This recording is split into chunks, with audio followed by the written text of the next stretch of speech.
Hello, everybody. Today is the first episode of the Food for Thought podcast. I'm Taylor. And I'm Sarah, and this is the place where we're going to show you the art of multiplication And teach you the science of becoming. And today's episode, is on overcoming obstacles today. now, with that said, let's get into it. So, Sarah, tell me what you think people need to know the most, or first and foremost, about overcoming obstacles today.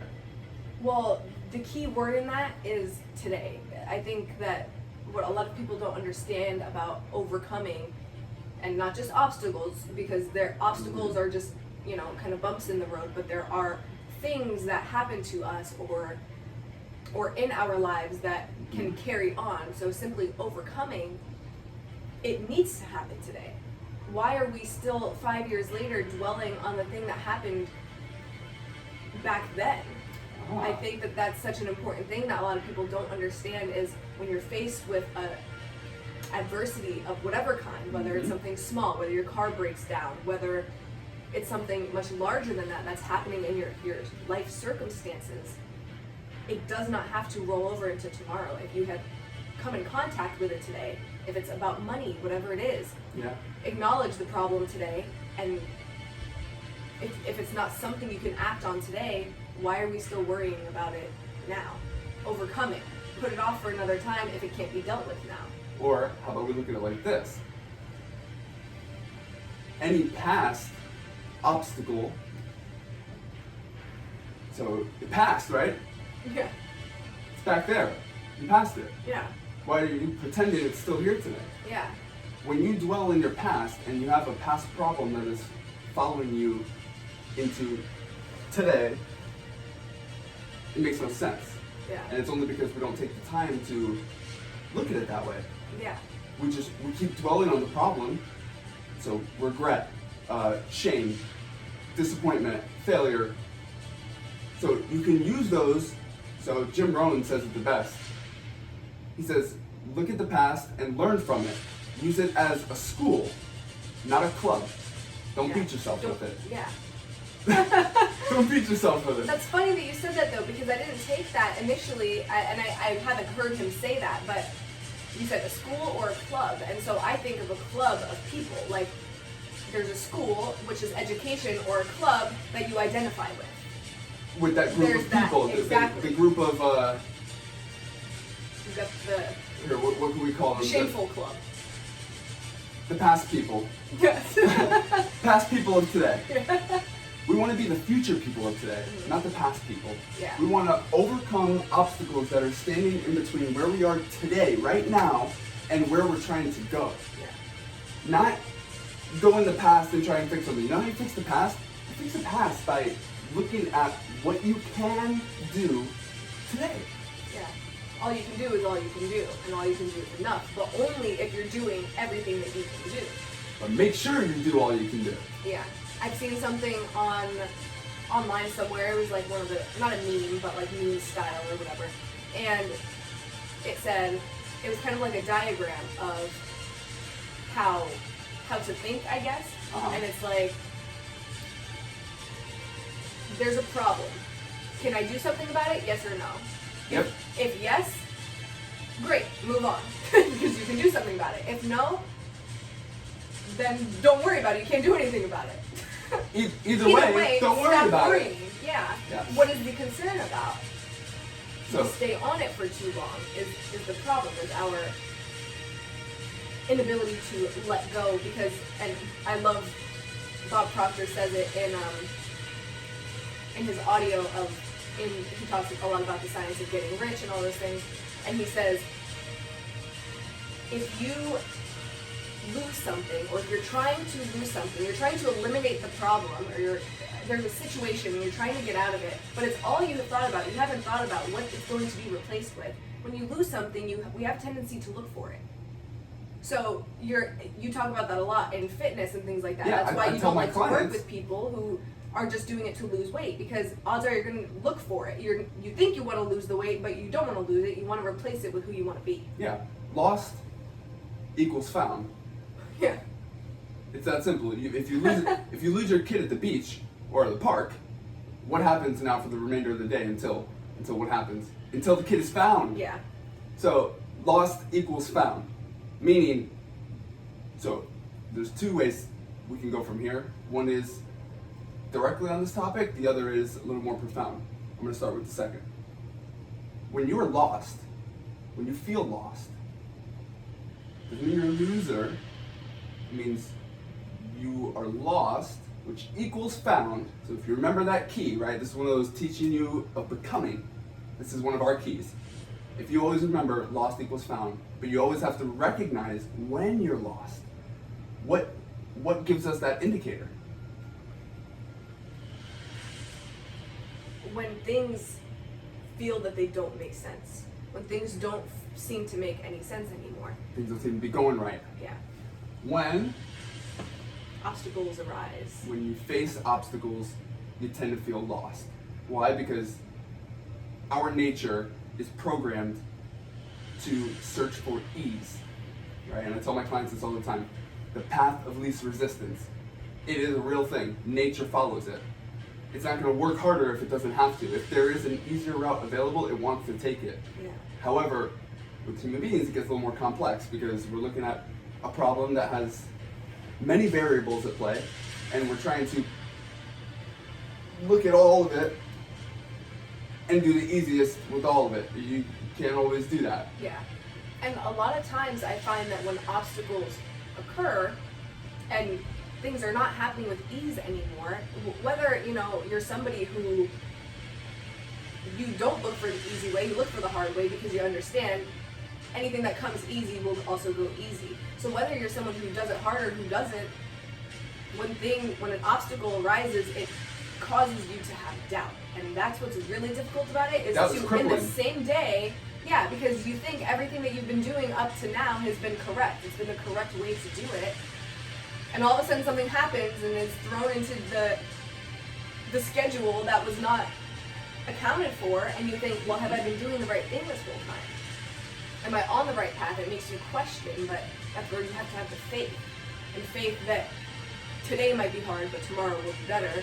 Yeah. Or today might be hard, or things may not have happened as quickly as I have liked, or I would like for them to have happened. Mm-hmm. There is practicing. It's a practice of being able to trust yourself. That's what confidence is. It's a habit. Yeah. And how do you build a habit? By performing it often. But you can't perform something often unless you are consciously aware of when it needs to happen. So let's go over that. So what are some triggers that immediately can get you working toward the solution rather than the problem? The going over the barrier or through it instead of trying to look around it. The thing could be a mile wide. We're gonna do, walk a mile one way, and then, oh, but I don't really know what's on that corner. All right, let's go back this way. It's back to where we started, and then we're gonna go this way. And further that way. This is what we call the runaround, Yeah. Yeah. and it's a recipe for disaster. Yeah. So, I believe it's all about phrasing the question. Questions are how we get answers, Yeah. right? Otherwise, it's just a bunch of statements, and statements are what we assume to be fact unless we question them, right? Mm-hmm. So, what are some questions we can ask ourselves when we're being faced with a challenge that will demoralize us if we do not switch our focus to something positive immediately, or immediately look toward a solution of how can I get over this? How can I go through this? Yeah, and I think a good starting point for that question is to be able to remove your ego from it and say, was this something I could have controlled? If no, then you cannot blame yourself, and that's why a lot of us have a difficult time climbing out of the hole when we fall down into one, because we think it was us. Or also there's the other subconscious side of it where we play the blame game. But we play the blame game because we know it was us. We don't want to take responsibility for it. But there's also the other side of that question of, was this something I could control? If it was, well then why did I make the decision that I made? Why, if it was something that I caused, because cause and effect, this is the obstacle is the effect. But look at it logically. Don't, like I said, look at the past as a school. Well, Yeah. Jim Rohn, that I'm quoting, Yeah. very wise man. If you haven't listened to this stuff, get on YouTube, type his name in, and just listen to the first one. Just sit through it. Whatever it may He be, is- you'll probably love it. He is the grandpa of personal development in my eyes and in many other people's. Yeah. He says, don't beat yourself with the past. So the blame game. How about we take the word blame out, period? It's not blame, it's who, Placing responsibility. it's placing ownership. So when you blame yourself, that's not only ownership, you are actually labeling yourself as such or re-identifying with a new title. And if it's something you didn't like, well boy, you were in trouble. Yeah. So why don't we change it real quick? How about, okay, after looking at it from all angles, I mean, for me, I always look first, what did I do? What did I do? Not right or wrong, what did I do? Let's start out with the basis of facts. List them. Boom, boom, boom. Yeah. Let's say I was supposed to meet a deadline for a project. It was hard. Well, I knew about it 2 weeks ago. I sit down, I look at it, and I'm like, all right, this is gonna be hard. And I go distract myself. Yeah. That was what I did. Well, the question ultimately then is, what did I do and what did I not do? Here you go. What did I do and what did I not do? If your car broke down, what did I do? You didn't break the car broke down. You did not break the car down if that is the obstacle you're trying to overcome today. If you couldn't meet your rent, what did I do? Well, I went and I spent my rent money on partying and this and that and on unnecessary things. Awesome. And then When you feel I those know- emotions. Exactly. And then the third question comes in. So perfect. I gave one, you gave the second piece. Here's part three and the only one you need, but you can't get here without the other two. So once you know what you did, and once you know what you didn't do that you should have done or should not have done, here's where you break it up into what was right, what was wrong. And now you go over the whole list, look at it. You're gonna feel those feelings of disappointment. That is normal. We're not telling you to stop that. What You're I'm saying- human. What I'm saying is, once you feel those emotions, that's the power place. Because now you are ready to, you don't like it. Yeah. So now here comes the final question.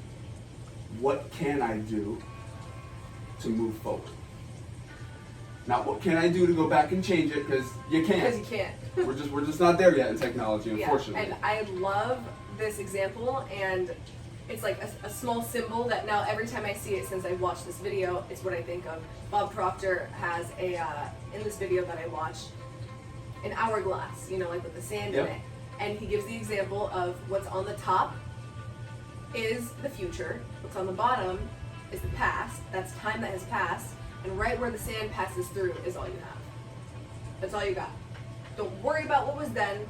Yep. Don't worry about what will be. Worry about what is here, because that is ultimately all.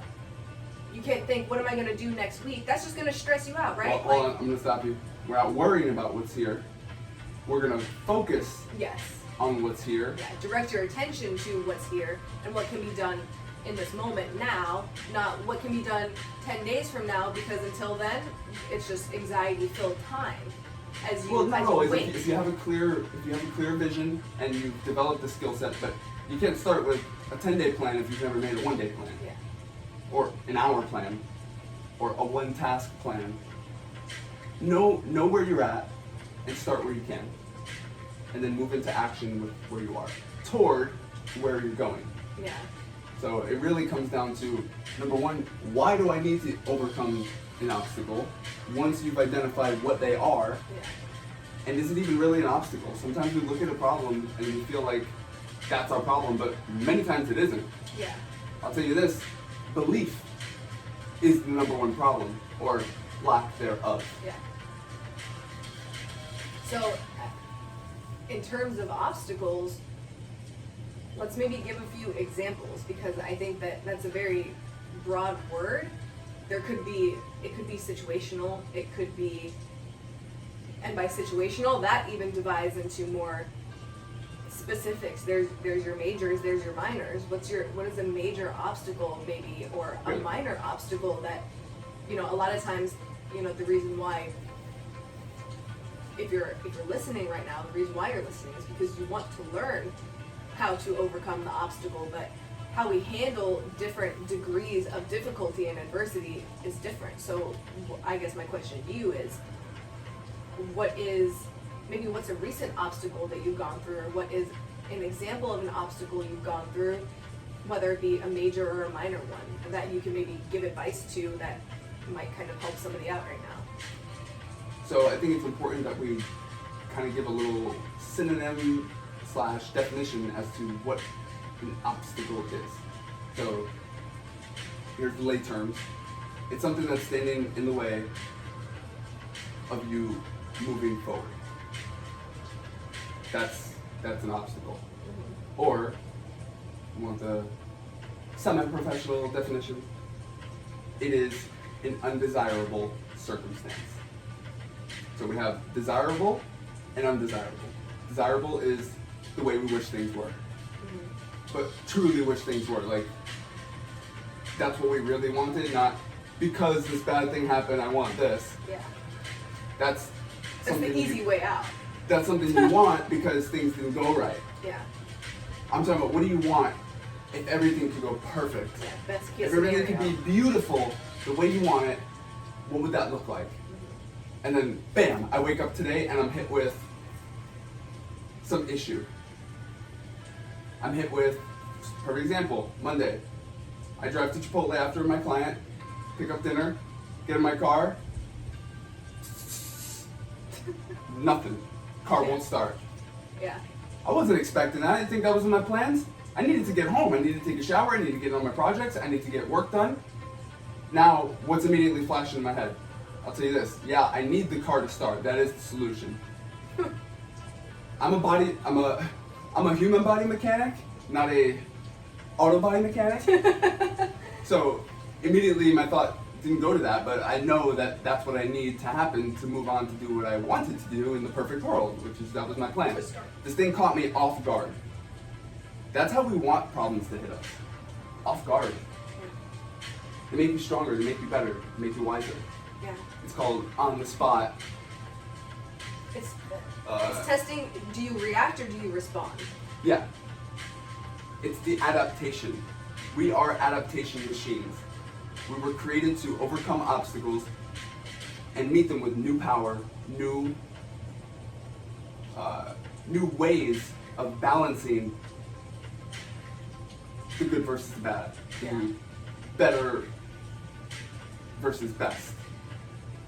And so, well, in that example of your car not doing, and it's funny because literally a week before, I had the same issue, not that my car wouldn't start, but there was a microscopic nail in my tire, so we would put air in it, and 2 days later there's no air. I'm like, what is going on here? Cars have been the problem of the month, apparently. But See, but there's always a problem of the month. exactly, but the attitude, right? So like, it's hard, right? Things happen. I had to be somewhere, you have my car, and vice versa, and you make it work. It's nobody's fault that happened, and we had this conversation the other day. Like take my car, or I take your car, or like we'll figure it out.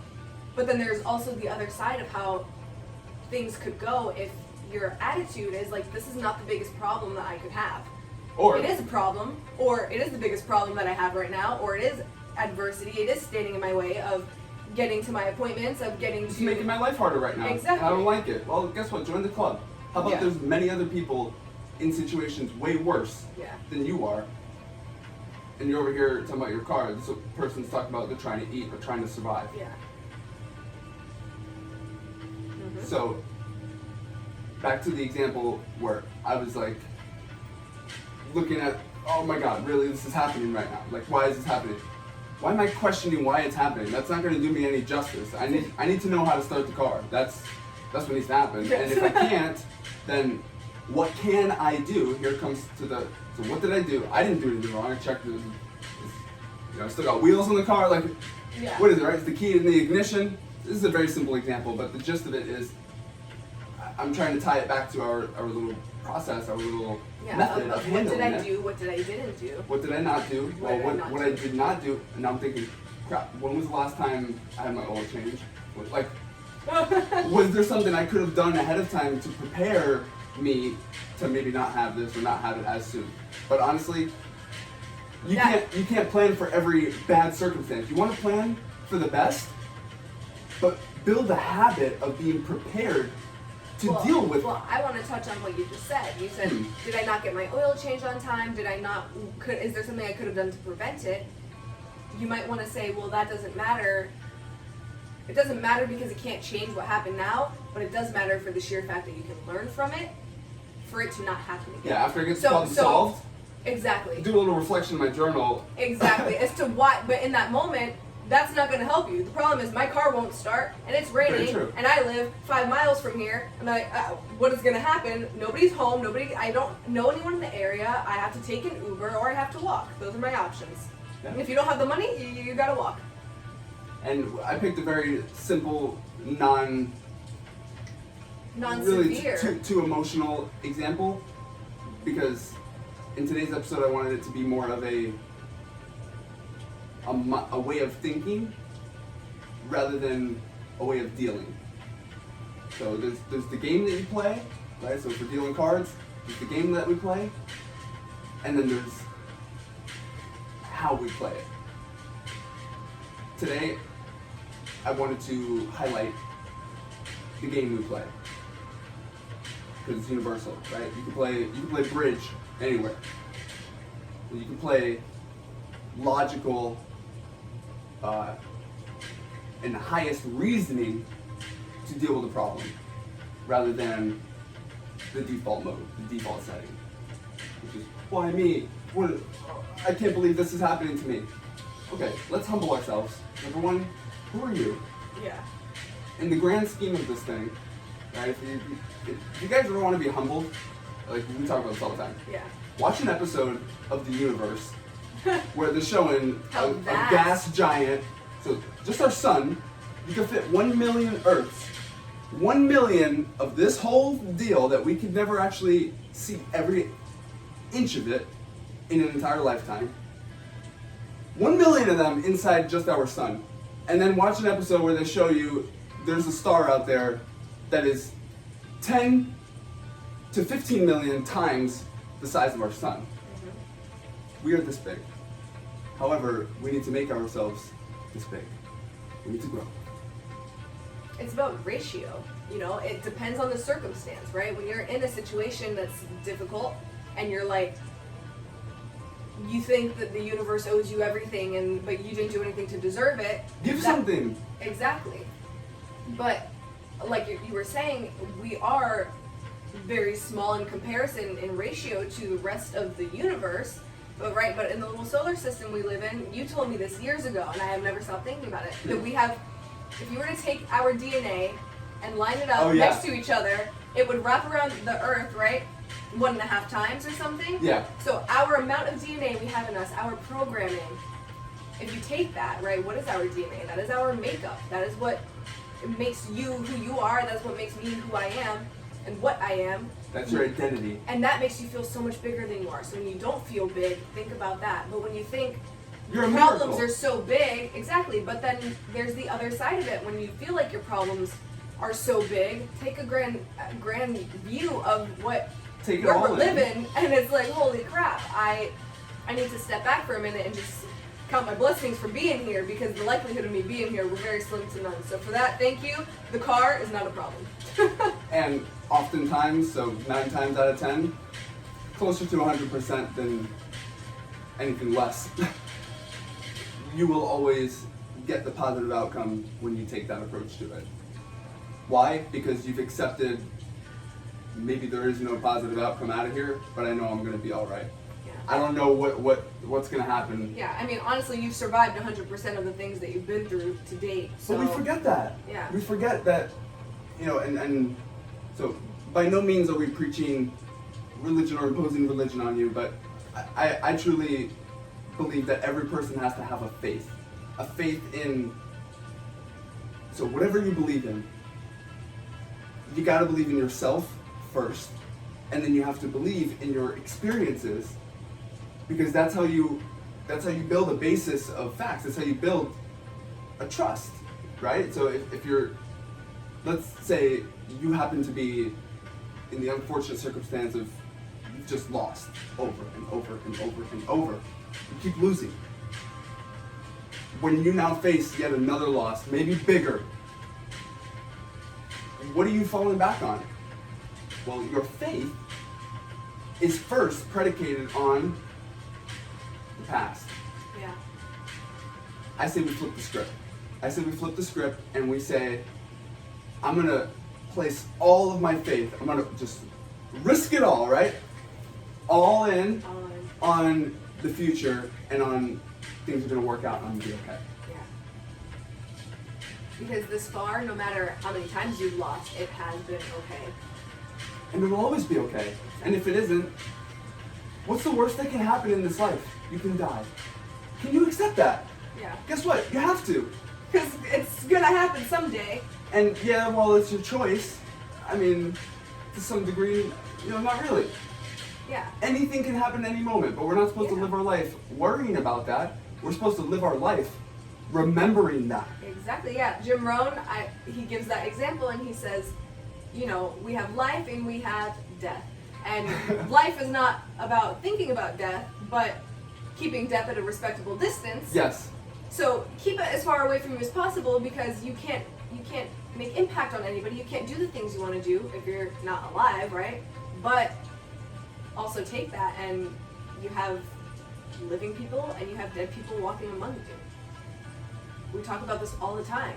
You have people who are walking around fearing death, fearing everything, afraid of what if, or I can't.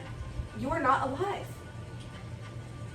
The meaning of life is simply to be alive. Appreciation, gratitude, take success and money out of the equation. What is life about?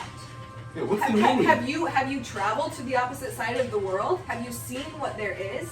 Yeah. Have you appreciated all that you can appreciate? Have you told the people around you that you love them? Have you started doing things with love in your heart? If not, you have not lived. You are the walking dead. And nobody wants to be that, but there is a chance to change it when you're able to Be aware. to switch the perspective exactly in your mind and say, well, this is what we have. And I can have more, but if I can't appreciate it and If I can't appreciate this, while I'm here, why would I get more? Exactly. It's like we're telling this intelligence around us, hey, I'm not even good with this, so Hold on. That better thing, definitely don't bring that on me because I'm not ready to handle it. Yeah. And that's what we call the fear of success. The fear of better, the fear of the unfamiliar. When we're so familiar with losing and things not going right, it feels like it's so prevalent and that's all we know. And we start to build a faith in bad things happening. Well, this always happens to me. Yeah. It'll never go right. Oh, I knew that was gonna happen. Yeah, with my luck, it won't turn out right. Wayne Dyer, I love him. God bless him. He passed some time ago. I would have loved to sit front stage just to see this man's face as he spoke, because one of the most sincere speakers and great orators of the generation. He talks about only look at what you want. Spend absolutely zero time thinking about what you don't. So realize when you are in a pattern, in a vicious cycle, right? We talk about the cycles. Yeah. End the cycle. Start a new one. Yeah. The only way to start a new cycle is to get off the old. Yeah. But you have to know what you're replacing it with.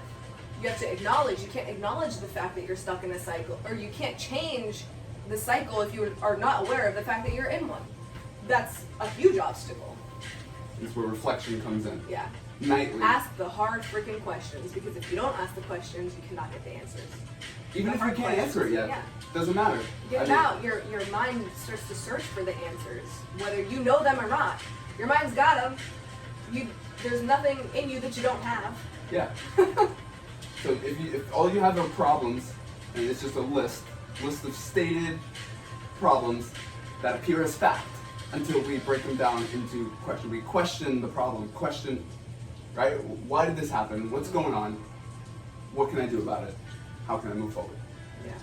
And that is the science of becoming. And a key component in the art of multiplication. Thank you guys so much for watching. It's been a pleasure. We look forward to seeing you next week. And with that, have a beautiful day. It's a beautiful day to have one. Let's get on that success flow. That was great.